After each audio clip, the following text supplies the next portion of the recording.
Good greetings. Remember me? It's been a while, sorry about that. I am back and I'm out today on a chilly morning ride here in Simrishamn in southern Sweden. I'm out on the Touroll U1, which is my new e-bike, or my newest e-bike. I've had it for a good few months now. And I did say that I wasn't going to do a sort of full review video of this one. But actually, it's turned out to be a pretty decent ride and an interesting sort of counterpoint to the Engwe L20 that I reviewed before. So that's what this video is going to be, a little review of the Touroll U1. It's probably going to be my last e-bike review, I think, for reasons that I have mentioned before, but I will get into in more detail at the end of this video. So hang on for the waffly philosophy bit, that comes at the end, and probably a little bit in the middle as well. And here's a taster up front for you.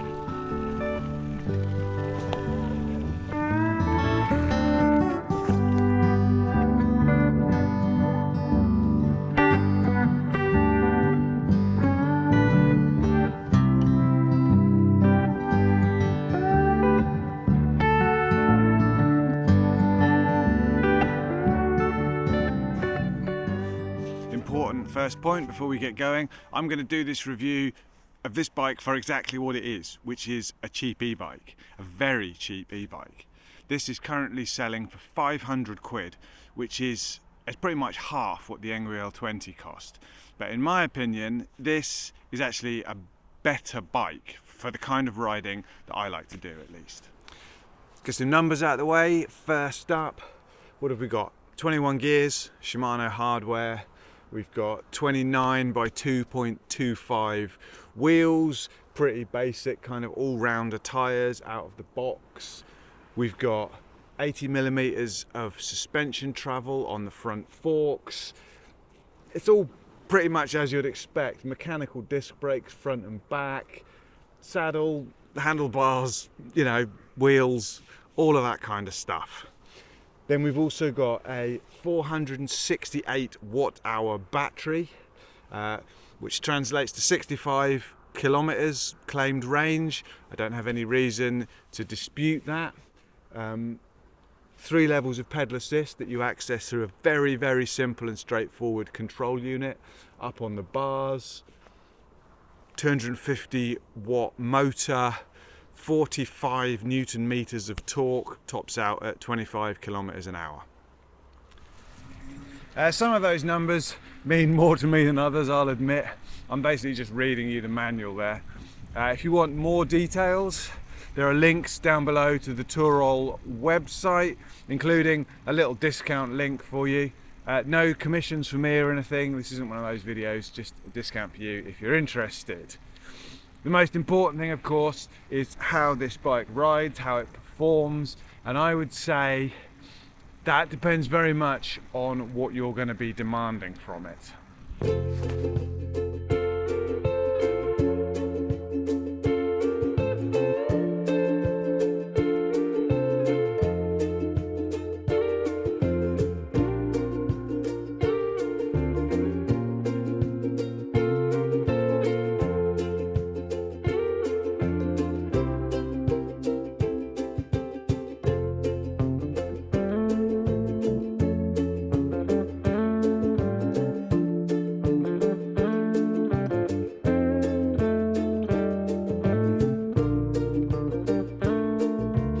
The thing that I like most about this bike over the Engwe is just that it rides like a normal bike. It's easy to pedal along without the e-assist if you have to. So although the range that it offers is massively less than the Engwe, it's not a problem. It's not something to worry about, because if you were to run the battery out, you could just ride it home like a normal bike without any issues. The geometry is much more comfy and suited to sort of longer rides. The 29-inch wheels roll really nicely over pretty much anything you're going to throw at it. It's lighter, it's less awkward to manoeuvre. So if you do need to climb over any stiles or gates or do any sort of hiker-bikey stuff, then you can, which you can't really do with the Angry. It's just like riding a normal basic mountain bike, but with a motor. You know, the tyres they're pretty decent. You know, I've ridden this on gravel, grass, tarmac, little forestry trails like today, and it's been absolutely great. It's been good.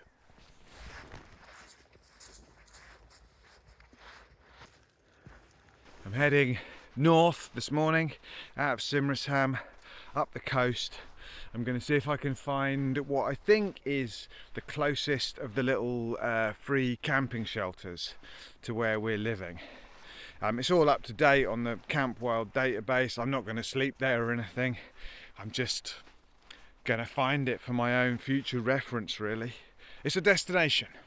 I like to have a destination on a bike ride, even if it's just an arbitrary point on the map that turns out to be of no interest to man nor beast. You never know. You never know what you'll find along the way. That's the whole point. So yeah, let's go and see what we shall see. I've also got the pogies on today. It's getting cold now. Dip down below freezing in the night. There are little patches of frost in the grass and the leaves by the side of the trail. I love my pogies. Much better than gloves in my opinion. Mine are by 7 Roads. They're really, really good. I did a review of them way back. I shall put a link down below and up above if you're interested in all that. I'm also wondering if the cold will affect the battery life at all. I mean, I know that is a thing that happens apparently, so we shall see. I mean, it'd have to be quite a significant drop in performance, I think, for me to notice it, because all the rides I've done so far, I've flip-flopped back and forth between the different levels of assist and between also riding with no motor at all. So I haven't actually done a trip where I just mashed level 3 until the battery died. So my basis for comparison is maybe not as strong as it could be. Now, I'm not the youngest, fittest bloke out there, but I enjoy the feeling of pedaling a bike, muscles and blood and lungs and all that kind of stuff. But on the other hand, I'm a lazy human, and the e-assist is very, very nice. I can see how one could become accustomed to it and then find it hard to go back to a standard bike. So I do try and mix it up a bit and not let myself fall too deeply into that particular trap.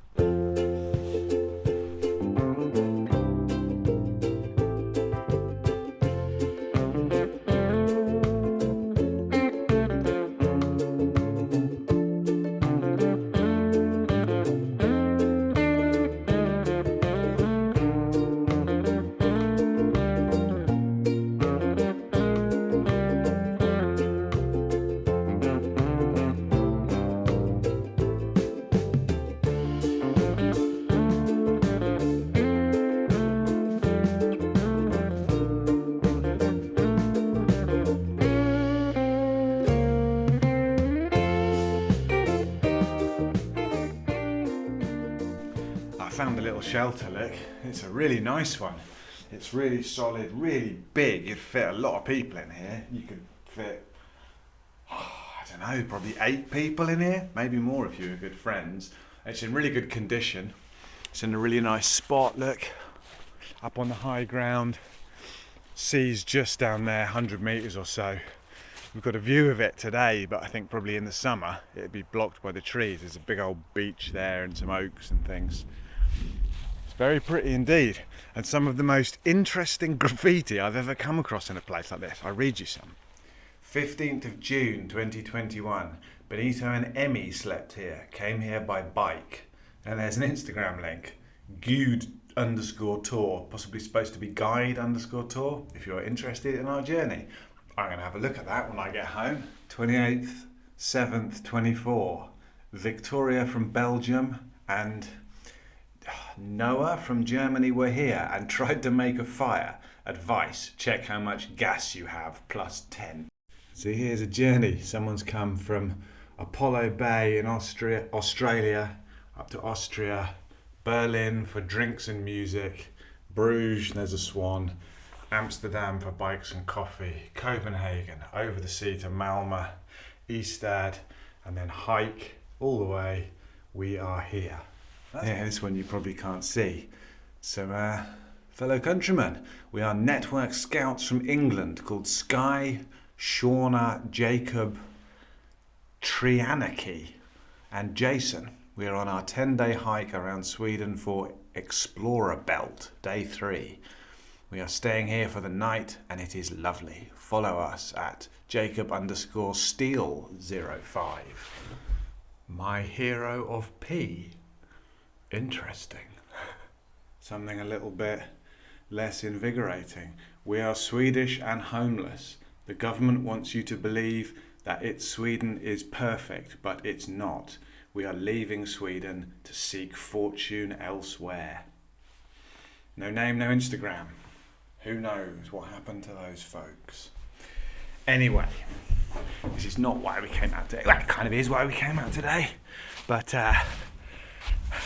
back to the bike.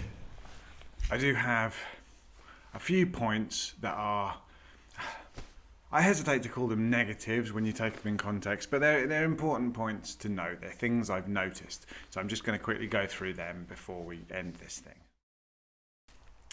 The geometry is not exactly what I would choose. As I said, it's fine. There's nothing wrong with it. It's not weird or bad or anything. It's just I'm within the height range of what they give for this bike, and I find it a little bit short, the reach, and a little bit kind of hunched. But having said that, I tend to favour a slightly weird cycling stance anyway, as watchers of this channel will probably know. So that's just my personal preference, something I've noticed. There aren't any. There are no brazons, no grommets, no eyelets, no mounting points of any sort. So there's no way of getting a rack on there, which is not a massive problem. That's a choice, not everyone wants one. But there's also no way of mounting any water bottle holders, which, I don't know, maybe it's not a problem for, you know, blasting around town and things, but Touroll do sell this as a sort of adventure mounting bike type of thing. So I think at least somewhere to mount a bottle would have been nice to have. The suspension it's quite harsh and clacky. I mean, it does exactly what it's supposed to do. You know, it does soften the ride a little bit, but it's basically untuned. It's got no lockout. It's got no rebound control or anything like that. So it's fine on, you know, your average sort of rough roads. But if you try and take it on anything bigger than that, anything lumpy, bumpy, rocks and roots and things, you start to hear it. It bottoms out and it resets itself with a sort of an audible kind of clack, which, I don't know, it might just be disconcerting, it might be fine, but it would make me a little bit concerned taking this out on long kind of heavy duty wilderness adventure type things. But we have to reiterate, this is a £500 e-bike. It's not that long ago that such a thing just didn't exist.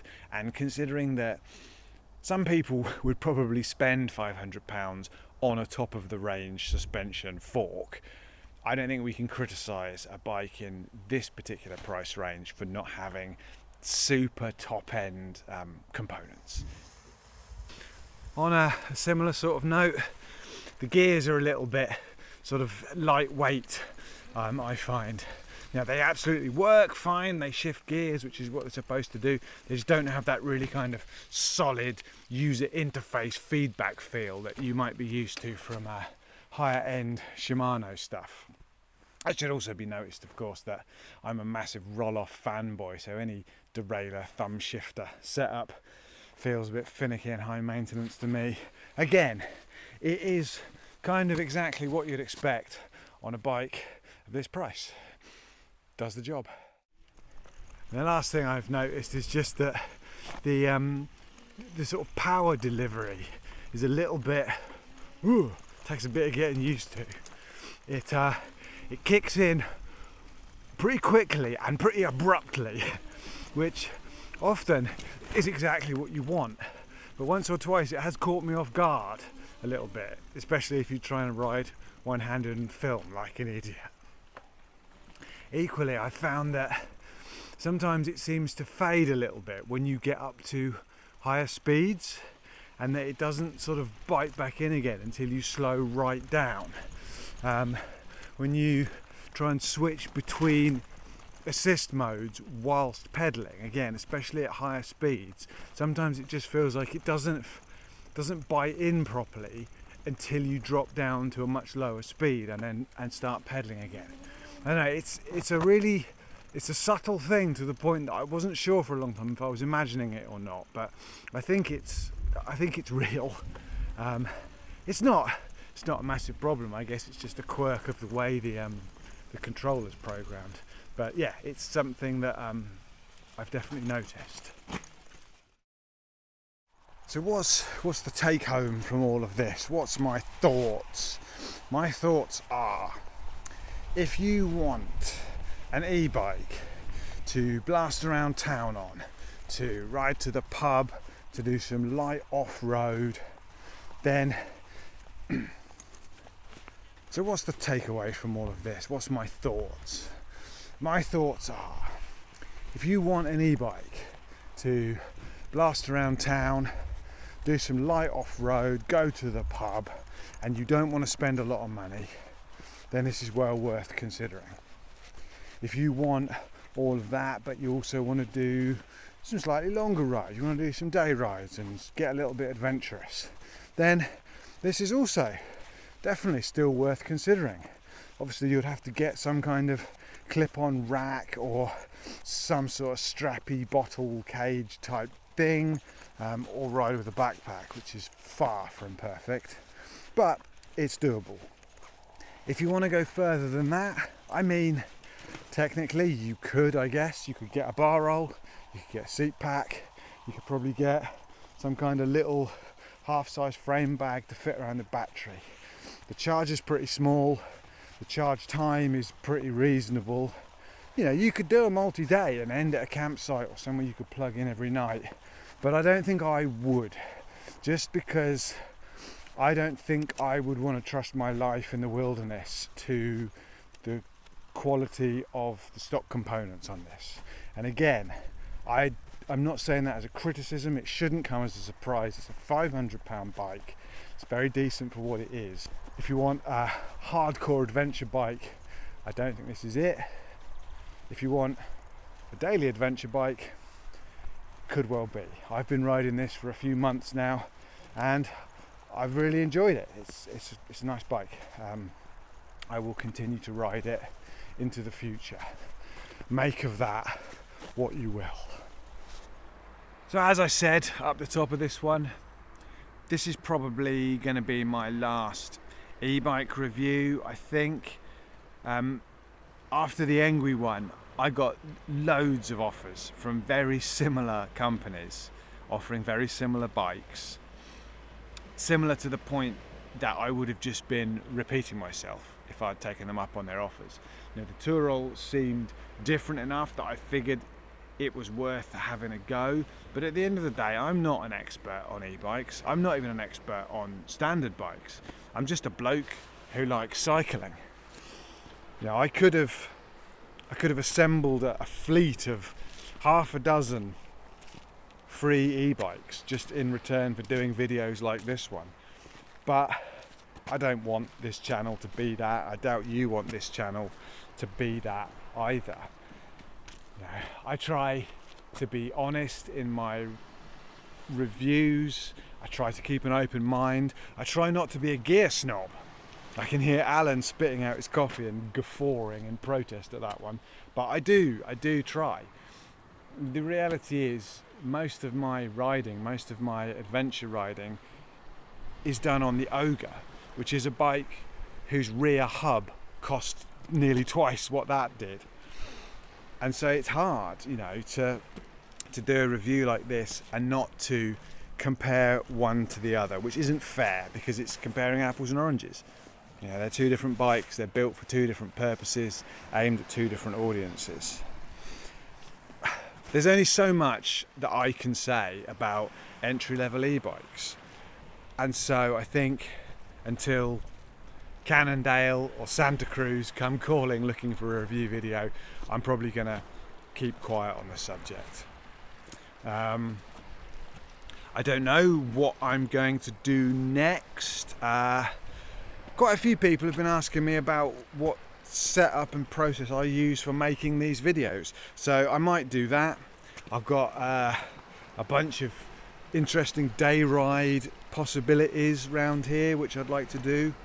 I saw an article recently about the gnarliest tree in Scorner. Figured that was probably worth a visit, so who knows, Anyway, this one is done, I think. All of these people, these are my monthly supporters. These are the 3 levels of e-assist on the grotty incline of life. Thank you, and thank you 1,000 times over, not just for your ongoing support, but for your patience as I go through these funny little periods of not doing a video for a month. I'm not dead. I'm always here, waiting, poised just below the surface, ready to pounce with something hopefully interesting. Not always. Yeah, that's that. If you would like to support the channel, you can get your name on this list and a free set of stickers if you become a regular supporter. Otherwise, yeah, check out the links below to Ko-fi. There's some affiliate links which very much help me out if you click on them, and of course there's links to the Touroll and the other bikes they offer, along with that little discount if you want it. Yeah, the usual blathering end to my videos, standing on the shore, staring into the sun. Gonna head home now, get some lunch. See you all on the next one. Bye now.